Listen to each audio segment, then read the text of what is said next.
അപ്പുറത്തെ മുറിയിൽ അടുക്കളയുടെ ഇപ്പുറത്തെ മുറിയിലോട്ട് ഞാനിങ്ങനെ ഒരു ചെറിയ സൗണ്ട് കേട്ട് ചാടി വീണ് എണീറ്റ് നോക്കിയപ്പം അവിടെ നിന്ന് ഓടി ഇങ്ങനെ വീണുകൊണ്ടിരിക്കണം. അപ്പോൾ ഞാൻ എനിക്ക് അത് കണ്ടുകൊണ്ട് പെട്ടെന്ന് ഇവിടെ വന്ന് നിന്നതുകൊണ്ട് അപകടം സംഭവിച്ചില്ല. അല്ലെങ്കിൽ ഈ ബെഡിലാണ് ഞാൻ കിടക്കുന്നത്. ആ ബെഡിൽ തന്നെ കിടന്നെല്ലാം എൻ്റെ തലയ്ക്കായിരുന്നു.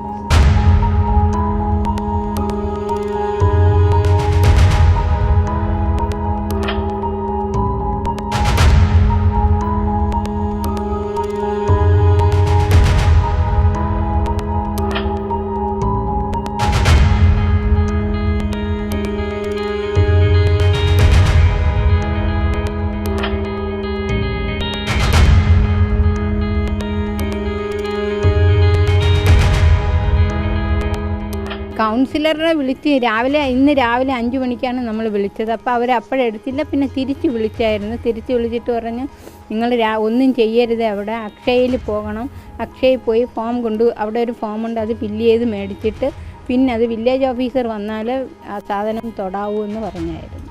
അതുകൊണ്ട് അങ്ങനെ ഇട്ടിരിക്കുക.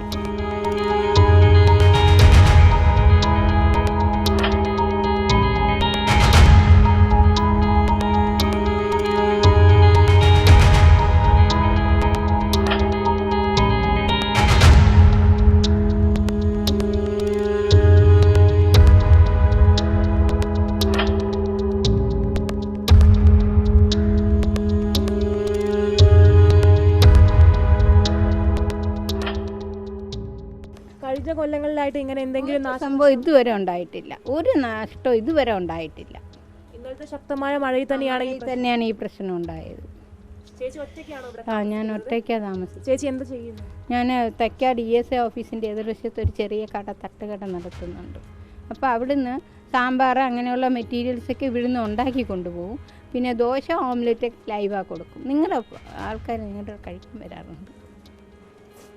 എന്തായാലും ഒരു സാധാരണ തട്ടുകട ജീവനക്കാരിയുടെ വീടാണ് ഇപ്പോൾ തകർന്ന നിലയിൽ കാണുന്നത്. അധികൃതർ ആരെങ്കിലും കാണുന്നുണ്ടെങ്കിൽ ഇതിന് തക്കതായ നടപടി സ്വീകരിക്കണം. അത്തരത്തിൽ വലിയൊരു അപകടം തന്നെയാണ് ഈ യുവതിയുടെ വീടിന് സംഭവിച്ചതും. മേൽക്കൂരയടക്കം തകർന്ന നിലയിലും വീടിന് താമസിക്കാൻ കഴിയാത്തൊരു അവസ്ഥയിലുമാണ് ഇപ്പോൾ ഉള്ളത്.